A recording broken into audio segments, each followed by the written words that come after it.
What happens when a man's hunger for power turns inward, poisoning even his own blood? Who remembers the silence of women trapped behind locked shutters, and the men whose chains were not made of iron but of terror? Before we continue, please subscribe so you never miss these haunting untold stories. The summer of 1834 settled heavily over Georgia, pressing its heat into every corner of the land. On the outskirts of town, the Wexley plantation rose like a monument to pride and cruelty. Its endless cotton fields stretched wide under the glare of the sun, and in the center of it all, the great white house loomed, columns tall as trees, shutters always closed, as though the house itself wanted to keep its secrets hidden. Silas Wexley ruled this estate with the same coldness he ruled his daughter's life. People said he was a man carved from stone, his voice carrying more weight than scripture in that part of the county. The crack of his whip, the bellow of his commands, the silence that followed, those were the rhythms of the plantation. His daughter, Eleanor, was 17. Too young for the hardness in her face, too fragile for the burden laid upon her shoulders. She rarely smiled. She rarely even spoke beyond what was necessary. Some swore that if you saw her walking the grounds, her pale skin glowing in the moonlight, she looked less like a girl and more like a ghost already haunting her father's house. And yet, the silence around her was deceptive. Because even in a world where her father dictated every breath she took, Eleanor carried within her a quiet rebellion, not of shouts or strikes, but of eyes that lingered too long where they should not. Samuel was 21, strong from years of brutal work in the fields, his body carrying both the scars of lashings and the endurance of someone who refused to break. He was quick with his hands, sharper with his mind, and every movement he made seemed to challenge the chains around him, though he never openly defied. His presence carried a weight, too steady, too certain, and it was enough to draw Eleanor's gaze again and again. Silas noticed. He noticed everything. At first, it was the fleeting glance from the window as Samuel bent in the fields. Then it was the pause, the hesitation, when Eleanor passed through the corridors where Samuel was summoned for repair work. She never spoke a word to him. She never dared. But Silas saw enough to turn suspicion into obsession. The master of Wexley Plantation was not the kind of man to let silence lie. He was not the kind to let his authority be questioned, not by his slaves and not by his own blood. By midsummer, the whispers began. Servants in the kitchen caught fragments of argument, raised voices echoing behind closed doors. Men in the fields noticed Samuel being summoned to the house more often, always under flimsy pretenses. The plantation began to breathe differently, as though it knew something vile was taking root in its heart. And then one night it happened. Samuel was brought to the house long after dusk. The oil lamps burned low in the grand hall, and Silas stood there, his daughter trembling at his side. His words cut like steel. "You will take her," he said to Samuel, his voice low but commanding. "You will do as I command. And she will bear what I decree." Eleanor's face drained of color, tears brimming in her eyes. Samuel clenched his jaw, his silence a protest he could not voice. Silas leaned closer, his gaze sharp as a blade. "If you refuse, I'll see every back in your quarters torn open until the cotton runs red. Do you understand me?" Samuel did not answer. He couldn't. To answer was to surrender, and to resist was to bring ruin upon them all. That night, Eleanor sat on the edge of her bed, trembling, clutching the edge of her nightdress as though it were armor. When Samuel entered, her breath broke into sobs. "I did not choose this," she whispered, her voice cracking. Samuel, standing at the threshold of her room, felt the weight of chains that weren't even visible. His calloused hand trembled as he reached for hers. "Nor did I," he said softly. "But we will survive this night. Not for him. For us." Their bond began not in love, nor passion, but in survival. Two souls crushed beneath the tyranny of one man, holding on to a fragile thread of humanity in the dark. But in the silence that followed, in the way the plantation seemed to exhale under the moonlight, there was something else.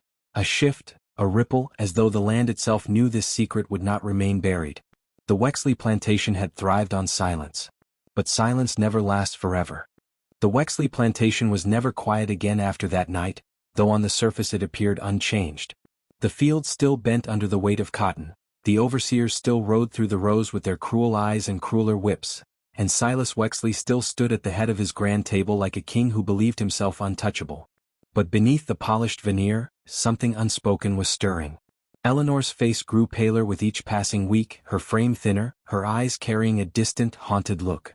The servants whispered of her fainting spells, of her reluctance to leave her chamber, of her nightly weeping. She was a shadow of the girl she once had been, drifting silently through the house like a specter. Silas, however, carried himself with a new kind of pride. His cold eyes gleamed whenever they fell on his daughter. He carried in his gaze the arrogance of a man who believed he had bent both blood and bondage to his will. He told no one the truth, but his silence was its own declaration. Samuel walked the fields as he always had, but something in him had shifted too. His movements were heavier, more deliberate. He no longer hummed the soft work songs he once carried under his breath to survive the long hours. His fellow men noticed his silence, and in their glances toward him, there was both pity and a grim understanding. Samuel had not chosen his fate, but it had chosen him nonetheless. By late autumn, the whispers hardened into suspicion. Eleanor's sickness could no longer be ignored. Her dresses hung loose around her waist. The overseers' wives, who often came to call, exchanged meaningful looks when she passed by. The servants spoke in hushed tones in the kitchen, their eyes darting toward the stairwell as though fearing the very walls might carry their words back to the master. When the midwife was finally summoned in secret, the truth could no longer be denied. Eleanor was with child. It was a revelation that split the household in two. Silas received the news not with shame, but with a twisted kind of triumph. To him, it was proof of his dominion, proof that his will was law even in the most unnatural of ways. He declared it an act of providence, refusing to let anyone speak otherwise. But the town around the Wexley plantation was not so silent. The rumors spread like wildfire, first among the field workers who carried news between plantations, then to the merchants who came to deliver supplies, and soon into the church pews where ladies in bonnets whispered behind gloved hands. The question was whispered most of all: who had fathered the child? Silas did not answer. Eleanor could not. Samuel would not. Yet the silence itself told its own story. By winter, suspicion began to harden into certainty. Too many eyes had seen Samuel called into the house at night. Too many ears had caught the sound of muffled cries behind closed doors. The pieces fit together in ways that could no longer be ignored. And with that certainty came a darkness even greater than before. The other overseers began to treat Samuel with a viciousness he had not known before. Whips found his back more often. His work doubled. He was watched more closely than any other, as though punishing him might erase the suspicion already carved into the air. Eleanor, meanwhile, was kept under lock and key. She was not allowed beyond the veranda, not even for the faint walks she once took under the gardens. Her father guarded her as though she were both treasure and prisoner, his eyes burning with a kind of deranged pride. But Samuel, beaten and bloodied though he was, began to carry within him a new fire. Not of rage, though it burned like rage. Not of rebellion, though it whispered like rebellion. It was something deeper, heavier. The knowledge that what had been forced upon him and Eleanor had created a life, innocent, fragile, and yet bound already by chains of shame. It was not only his own survival he thought of now. It was hers. And the child's. The servants closest to the family noticed. They saw the way Samuel lingered when Eleanor passed. They noticed the way Eleanor's trembling hand would brush the doorway when she knew Samuel was near. Theirs was not love, at least not in the way that songs and poems described, but it was something carved from the same stone. A bond formed under fire, unbreakable because it was born of suffering. By the first frost of December, the town's whispers grew loud enough that even the church elders could not ignore them. It was said in quiet but firm voices that Silas Wexley had brought shame upon his own bloodline, that his daughter's womb carried not purity but scandal. The plantation itself grew restless. Nights stretched longer, filled with unease. Strange sounds were heard: footsteps in the halls, doors opening when no one touched them, Eleanor's muffled sobs echoing through the rafters like ghostly wails. Samuel lay in the slave quarters, staring into the darkness above him, the fire in his chest growing stronger with each passing night. He knew the truth could not remain hidden much longer. The question was not if, but when, and what would follow when the silence finally broke. For on the Wexley plantation, silence was no longer survival. It was a storm waiting to shatter the sky. The winter of 1849 was cruel, the kind of cold that stiffened the air and left the trees bare and skeletal against the pale sky. The Wexley plantation stood like a fortress of secrets, its walls heavy with whispers that refused to die. But no fortress, no matter how fortified, could withstand the weight of truth forever. On a Sunday morning, as bells tolled in the town's church, Eleanor was seen for the first time in weeks. She was pale as bone, her figure unmistakably swollen beneath the heavy folds of her gown. Gasps filled the pews. Silas marched at her side, his chin high, daring anyone to speak what all of them already knew. But the silence broke not in the church, but days later in the heart of his own home. Eleanor went into labor. The screams that filled the Wexley estate that night were not of a delicate woman giving birth in gentle privacy, they were cries of pain that tore through the halls, piercing even the thick brick walls. The servants huddled in the corners of the house, eyes wide, as if each wail was a ghost dragging itself into the living world. At dawn, when the crying of the infant finally rose above Eleanor's fading voice, the truth lay bare before them all. The child's skin was not the pale hue of its mother, nor the sharp-featured visage of its grandfather. It was darker, marked by a lineage that could not be hidden, no matter how Silas tried to deny it. The overseers saw. The servants saw. The midwife herself crossed herself and refused to speak. Silas stared at the child with eyes like fire and storm, his pride twisted now into fury. The child was proof of his crime, evidence he could not bury.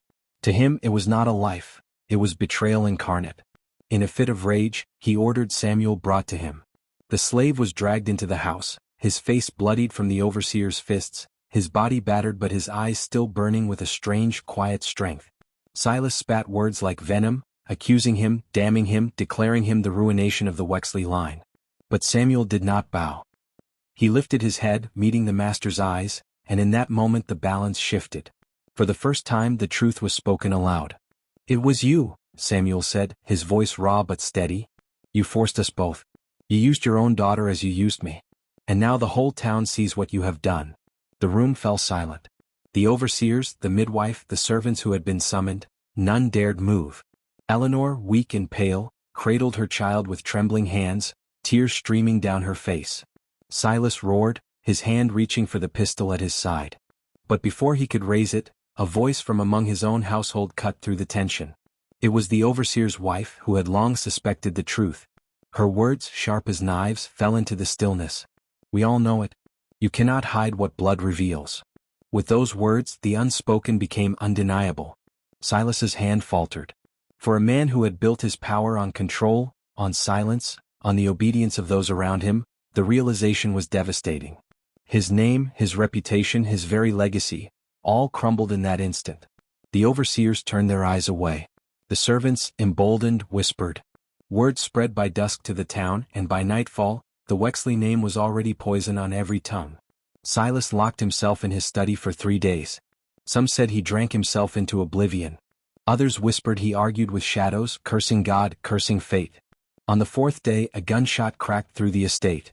When the door was broken down, Silas lay slumped at his desk, the pistol still in his hand. The plantation passed into ruin after that. No heir claimed it. The fields grew wild, the house decayed, its halls haunted by echoes of screams and whispers. As for Eleanor, she left the plantation with her child in her arms, vanishing into the anonymity of a distant town. Some said she never spoke her father's name again.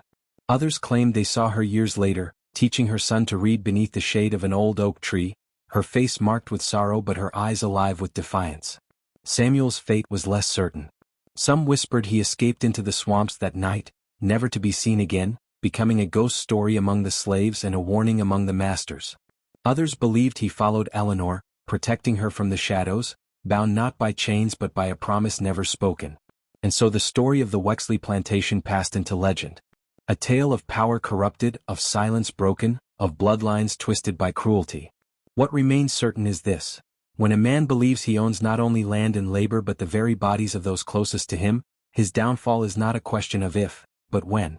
The town still whispers of that night, of the child who carried 2 bloodlines in one body, a living testament to both suffering and survival. And in the ruins of the old estate, when the wind howls through broken windows, some say you can still hear the cries, the father's rage, the mother's sorrow, and the voice of the enslaved man who dared to speak the truth. If you like this story, don't forget to like this video. It helps us bring more forgotten tales to light.